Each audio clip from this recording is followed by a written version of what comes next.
E aí pessoal, tudo certo? Eu sou Tom César e trago para vocês mais uma edição do Box Nerd e hoje, iniciando a semana com um bate-papo gostoso, um bate-papo bacana com você que nos acompanha, com você que está aí inscrito no canal.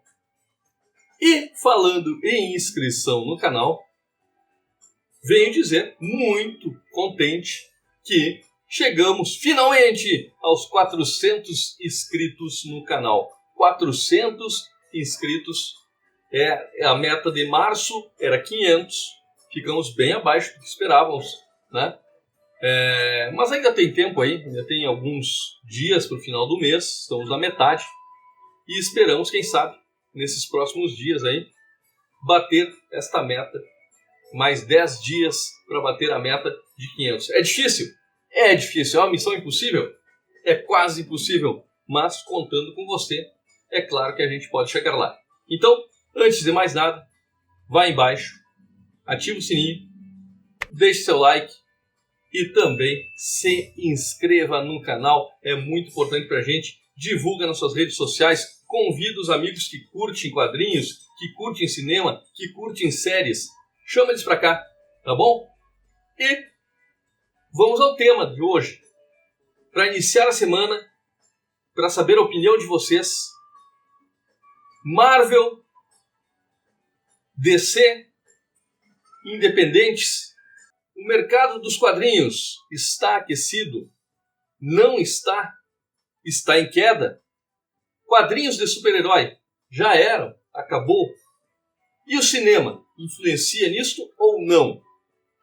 Pois bem, a gente vai bater um papo, a gente está sempre questionando o mercado está aquecido, o mercado não está, o mercado está em baixa, quadrinhos físicos vão acabar, não vão acabar. Vamos bater um papo aqui hoje falando sobre isso, tá bom? Então fique com a gente e, claro, larga a vinheta.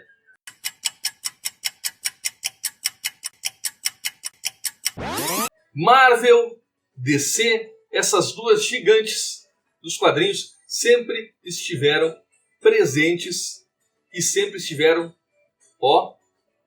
num combate incrível, desde que a Marvel realmente alcançou aquele status de Marvel, como Marvel, lá no início dos anos 60. Bom, a partir dali, o que se viu foi uma polarização. E por que eu falo polarização, que é uma palavra que está tão em alta, né? Nos dias atuais existe não somente, como a gente costumava antigamente ver no futebol, né? Principalmente a gente que é do sul do país, o Grenal, que é uma polarização. Pois isso foi se transferindo em outros setores, em outras partes, né? E às vezes a pessoa não nota ou não notava. Mas existia uma polarização nos quadrinhos. Marvel ou DC? Marvel ou DC? Ou você gosta de coisa boa, de material adulto, material sombrio, material sério? Então você é DC. Agora, se você quer coisas alegres, quer descontração, não quer preocupação, quer piadinhas, então vai para Marvel. Lá você é feliz. Tem o Homem-Aranha fazendo piadinhas o tempo todo. Vê se o Batman faz piadas o tempo todo. Mas nem sempre foi assim. E na verdade, a gente fica aqui falando sobre Marvel e DC, mas esquece também que há outros segmentos dos quadrinhos, que são os quadrinhos independentes. Hoje, temos aqui no Brasil uma ideia de que o mercado dos quadrinhos está superaquecido, está em alta, vivendo seu melhor momento. Nunca foi tão bom ser nerd como é hoje no Brasil. Nunca foi assim. O nerd era uma figura relegada a segundo, terceiro, quarto escalão. Era vergonhoso você andar por aí com uma revistinha, formatinho, do Demolidor, da Block, lembra? Ou então, você se encontrar com os amigos para trocar gibis. Não soava muito bem. Não era um cara descolado. era coisa de criança. Hoje em dia, ser nerd é cult. Ser nerd está além de somente ser um colecionador. Existem nerds que não são colecionadores, que não colecionam quadrinhos. Existem nerds que não gostam de ler quadrinhos. Não, mas peraí, então não é nerd. Porque é um outro segmento. Tem gente que faz cosplay e não é colecionador de quadrinhos. Curte mangá, curte um anime, curte filmes, mas quadrinhos não. E aí vem o ponto, né? O questionamento. Como que a gente vai alcançar um status maior e ir contra quem fala que quadrinhos físicos estão chegando ao fim? Os quadrinhos físicos estão chegando ao fim. Eu vejo isso a todo instante. Logo vai acabar. Ei, logo vai acabar os quadrinhos físicos? Pois é, mas só que não. Não é bem assim, gente. Eu acho que é um nicho, sim, concordo. É um segmento, concordo.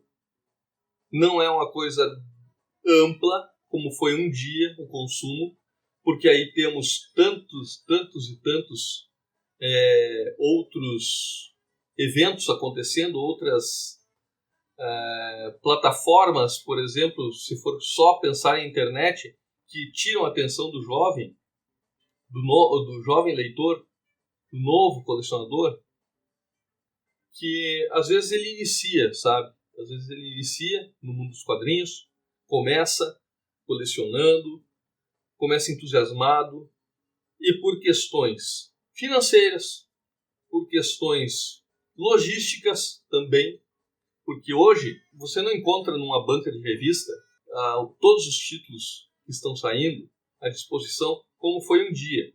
É lógico que lá atrás, eu já falei isso aqui no canal em algum momento, lá atrás, nos anos 80, vou tirar com base nos anos 80, que foi realmente aqueles anos em que vivi, em que pude presenciar.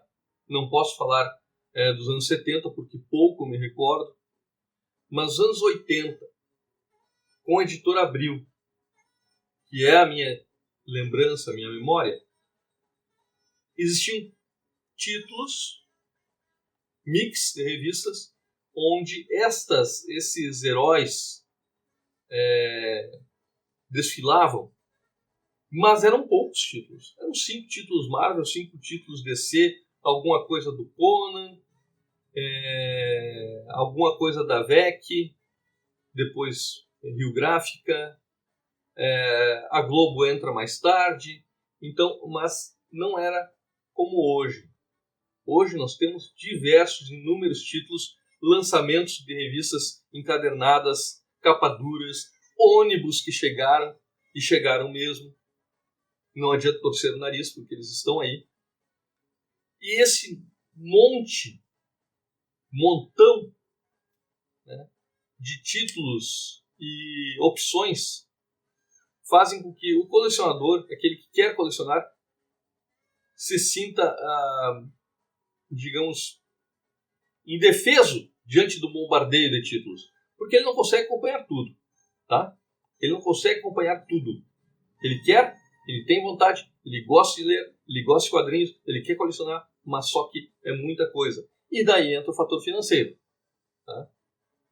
Que talvez na época, lá atrás, com certeza, eu digo por mim, eu não pensava nisso. O fator financeiro não era uma coisa que eu ficava pensando, porque os títulos eram poucos, os que eu queria colecionar realmente naquela época. Homem-Aranha, Super Aventuras Marvel, Heróis TV e Capitão América, Super Amigos depois, tá? Eu podia. Ia capengando aqui e ali, não podia pegar todos, daí abandonei Capitão América, abandonei Heróis TV, fiquei com Homem-Aranha, fiquei com Super Aventuras Marvel e fiquei com Super Amigos. E dava conta. Hoje em dia, colecionar 3 títulos que estão saindo, dou exemplo aqui do Demolidor, que é um que eu acompanho. Tenho mais aqui atrás o Ken Parker, que eu acompanho. E daí agora o Tex Willer, por exemplo.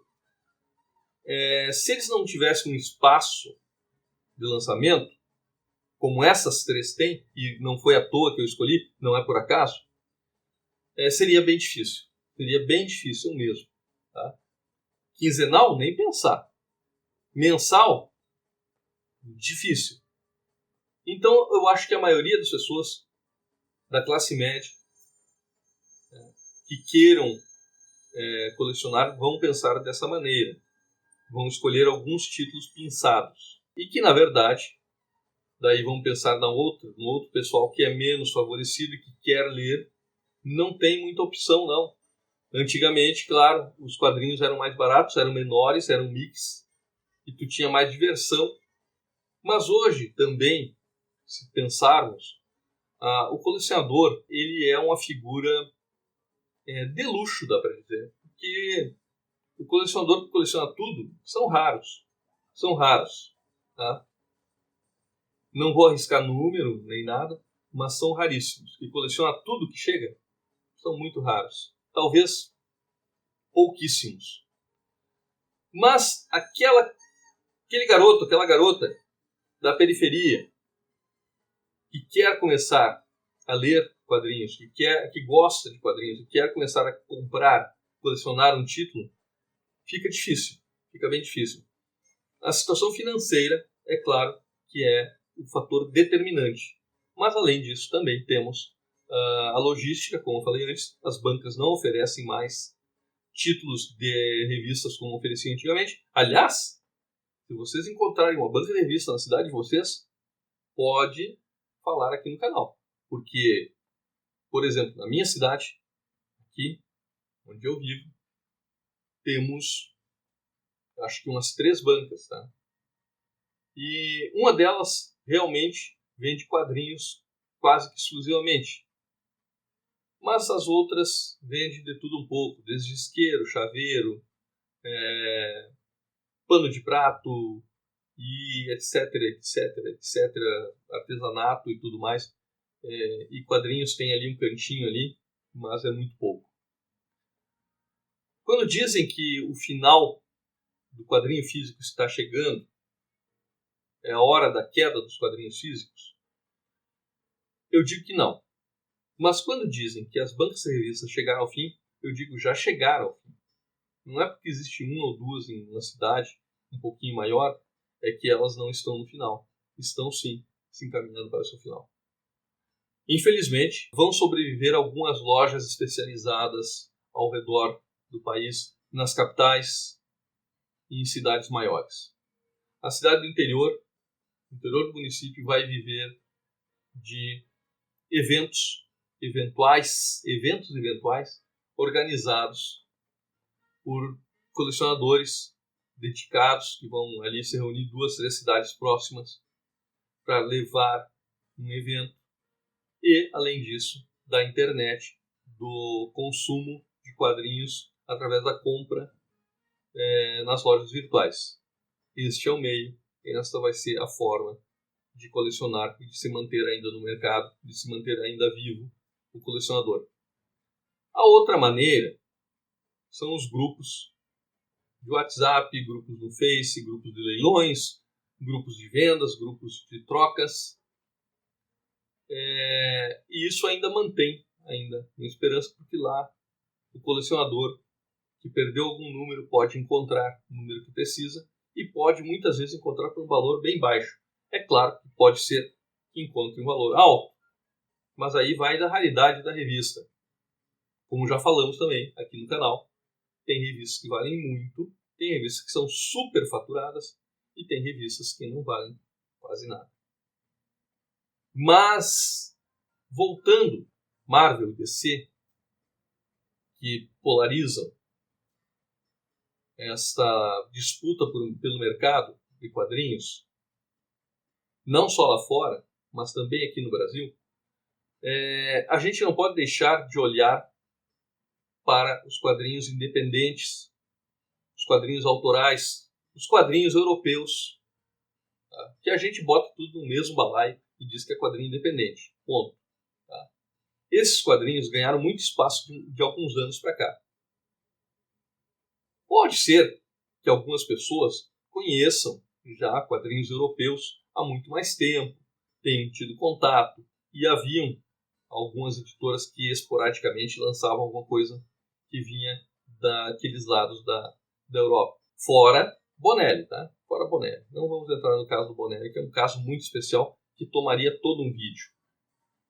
Mas falando especificamente de quadrinhos da Marvel, quadrinhos da DC e quadrinhos independentes, a gente tem uma potência que são esses quadrinhos independentes e que daí, claro, daí a gente pode colocar a Bonelli como sendo a carro-chefe, que desde sempre aqui no Brasil lutou pelo espaço, disputou espaço com as grandes Marvel e DC. E é claro que a Marvel e DC tem nos filmes, nas séries, na televisão, no cinema, uma catapulta que às vezes falha, às vezes é caso contrário, né? Temos agora no cinema Shazam, Fúria dos Deuses, que para muitos fãs da DC, deixe bem claro, é um filme muito bom. Para quem procura uma simples diversão, o que dizem por aí é que é muito bom. Eu ainda não assisti e eu estou em dúvida se eu vou ao cinema olhar esse filme, tá? As críticas não são boas, mas nem sempre a gente pode ir atrás do que diz a crítica, né?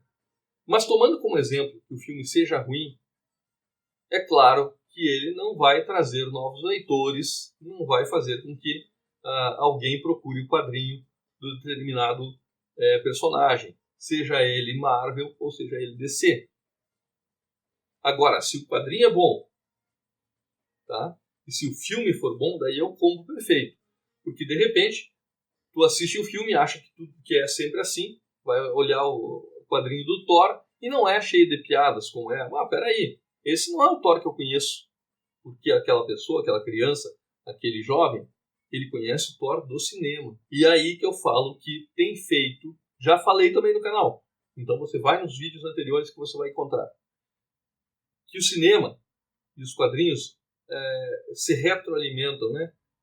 É tipo aquela cobra mordendo o rabo ali. Por quê? Porque o cara que assiste o filme vai procurar no quadrinho que ele assistiu no filme. E a indústria dos quadrinhos percebeu e daí fez muitas mudanças nos quadrinhos com base no que foi apresentado nos cinemas. O que antes era impensado. A gente ia para o cinema querendo ver o que estava nos quadrinhos. Agora está ao contrário. A gente vai para o cinema para saber o que vai vir para os quadrinhos. Porque eles querem atingir um outro público, um público novo. Quanto ao final da mídia impressa, isso já acontece com jornais, já acontece com algumas revistas, mas o quadrinho, eu acredito que ainda tem um bom tempo pela frente, tá? Tem um bom tempo pela frente. Eu espero realmente que os quadrinhos consigam se manter no mercado ativos, se manter com colecionadores que realmente gostam, curtem e amam a nonarte. E cada vez mais que o nosso quadrinho nacional, o nosso quadrinho daqui, feito aqui, ganhe proporções maiores. Não somente com os desenhistas que alçam voo, né, ficam grandes e vão desenhar para o exterior. Que não está errado, está certíssimo. Tem que garantir la plata. Mas, né, quão bom seria todos esses talentos que foram para fora fazerem trabalhos autorais aqui dentro do país. Pelo menos para experimentar o mercado que eu acho que o momento aceita. Temos aí inúmeras plataformas, tem o Catarse, tem tantos outros que podem ser feito o financiamento coletivo e lançamentos. E temos inúmeras editoras, dia após dia, tem gente lançando quadrinhos adoidado. Tudo de ótima qualidade, sem dúvida alguma. Certo, pessoal? Então, vida longa aos quadrinhos e você espera que também dê vida longa ao canal e deixe seu comentário. E não se esquece, se inscreva. Se você não está inscrito, se inscreva e vem com a gente. Valeu!